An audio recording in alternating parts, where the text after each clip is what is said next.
Wet me worry.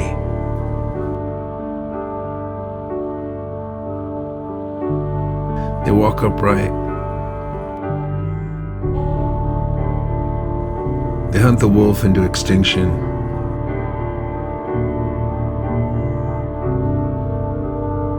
They line their mausoleums with the skulls of their enemies.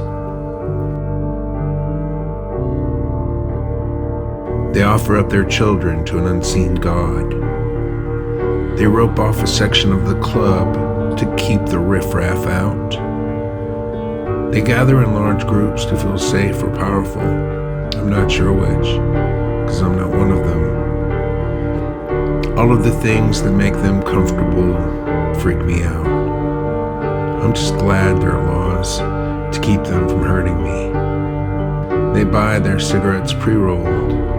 They operate heavy machinery. They go without wearing underwear. They sink to the bottom of the ocean after they've been dragged overboard by an icy crab cage. At first they're surprised and angry, but as all hope is lost, they resign themselves to their fate. They dress in uniforms and kill each other in remote locations they've been sent to by men who are just doing their duties.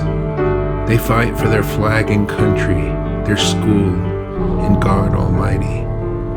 They read books written hundreds of years ago and believe them to be true. They lie in bed at night and listen for noises in the darkness. There shouldn't be any noises because they're all alone in the house, and they're relieved when indeed they don't hear anything, but there is a sound. Did they just imagine it, or did something shift? It must have been the wind.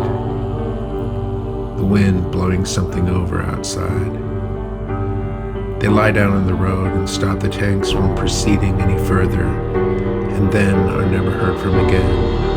They drive through the night listening to songs sung by dead people who lived 30 or 40 years ago. They look at photos of insects and realize that every photograph of an insect is a photograph of a dead insect. Just like every photograph of every person ever taken will soon be the photograph of a dead person. Every airport is named after a ghost. Every library is filled with the books of the dead. I'm eating something that is dead as I write this. When you're eating something that was once alive, it's important to know when that thing died. They build vast underground cities and live in the ocean and breathe fire and call themselves friends of the poor, but the poor have no friends. They've closed off part of the freeway, making it almost impossible to get to where you're going. They stick their noses in other people's business. They own businesses and work for people that have businesses and burn businesses to the ground, to collect on the insurance and sometimes go to jail because they're caught, because they're so fucking stupid. And obviously I haven't watched as much Investigation Discovery Network television as my wife has.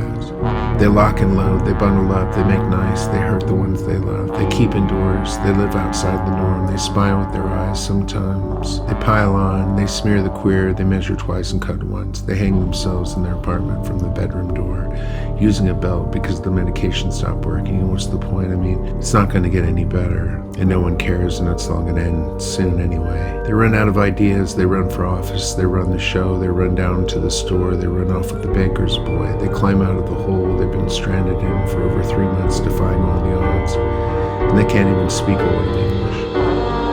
They usually make better decisions as they get older. They hole up, they break down at the office, but very rarely. Most of the time they just show up and do their job and then go home and try and forget what just happened. They wear white shirts and red dresses, cowboy boots and wedding rings, and halter tops and nude pendants, and hair extensions and rub creams, and balls into the folds of their skin. They tackle the hard problems, they shift their position on complex issues, they learn to go and let God, they love a good mystery, they yearn for home, and they're far away from home and have lost their way and are probably never going to get back home again. They cry when the music plays in the background, when the lover smilingly embraces as the snow falls, past the balcony and onto the fingerless, homeless, forgotten losers lying in the streets below.